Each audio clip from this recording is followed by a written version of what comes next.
Hey guys, Subler here, back again with another action figure review. Today we'll be taking a look at the Marvel Legends Spider-Man Retro Series. Is this guy even retro? Chasm, aka Ben Reilly, possessed by some kind of symbiote. I think the Goblin Queen, aka Madeline Pryor, is responsible for this character's existence, but don't quote me on that. Don't hold me to it.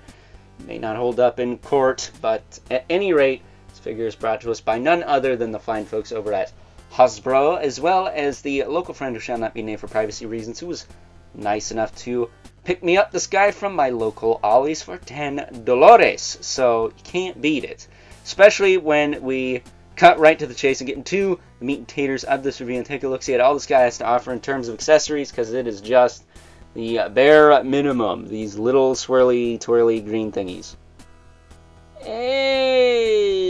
Okay, whatever. Yeah, these were cool like the first few hundred times we got them, but now it just seems kind of lame. No alt hands, and if he's supposed to be a symbiote, shouldn't he have like claws? Is that something this guy doesn't do or something? I don't know. I would have liked some claw hands and an extra head with some teeth showing, maybe, to show off his symbiote-ness, because other than that, he just looks like a cool looking Spider-Man variant. Which I have to say, if they get it, I might pick up the Ben Reilly Spider-Man from this wave, who has like the off-center spider logo. But other than that, that would be it. Because I think the only other one I wouldn't have is the Miles, right? But I don't care for that version very much. That said, as far as articulation on this guy goes, it's the Sunfire body mold. He's got a rotation in the head, hinge up and down. That's fine.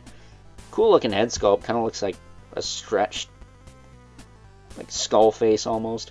Really clean paint too. This guy is super clean with the green all over. Very nice. Almost looks like Lasher, to be honest with you. Lasher with little web shooters on his wrists there. He does have a hinge in the shoulder, which can go that far out. At least when you don't do this. It can rotate, but then you can do this, then turn it. Then you can get it out a little more. It's just a little tricky. He does happen to have a butterfly joint. That works just fine on both sides. Yeah, it works fine on both sides. He's got a bicep swivel. Double elbow with the pins, but it's not loose or nothing. It's not too gummy either. He does have a swivel hinge wrist, which... yeah, the hands pop out pretty easy. Would have been nice if he came with some bloody alt hands, but whatever. Torso will move that far forward, that far back. Waist twist. Hips will kick out that far. Perfect split, just about. Kick up that far. Back that far.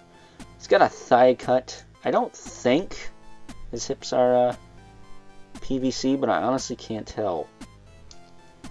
Because they do feel a little bit gummy, but not a lot. He does have double knee. Get a good bend out of that. And he does have a calf cut. That is very gummy on this guy, but I think it was like that on the, what's his face, to the tarantula.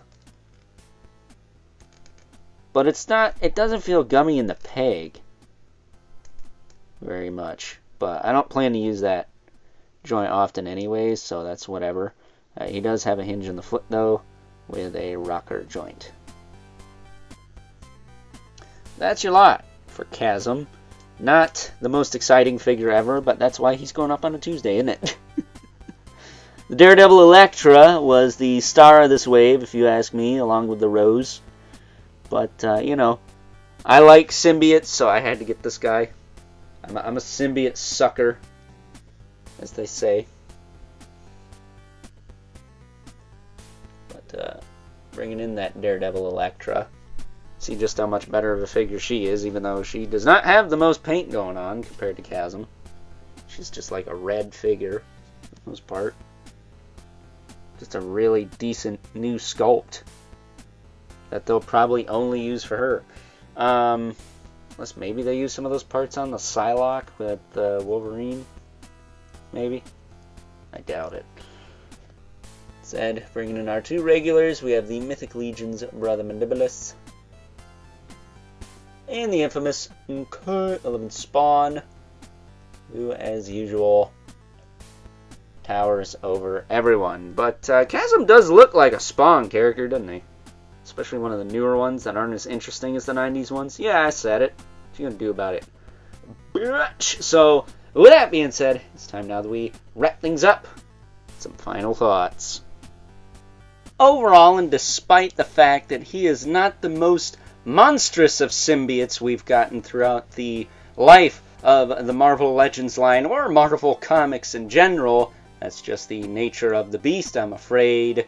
My only major gripe with this figure is the accessories are lackluster at best. He comes with the same old swirly twirly something that rhymes with curly flame effects we've seen over and over and over again, and while they were cool the first couple hundred times, and now it's just starting to get a little redundant. So some alternate hands, maybe an alternate head with teeth showing or something to make him look more like a symbiote and less like a Spider-Man, because he doesn't look like a symbiote to me. I don't know if he changes his form in the comics at all, but I think some claw hands and an alt head that was more expressive would really bring this figure to life. Because I will say, the one thing he does have going for him is a very nice paint job, like super duper clean.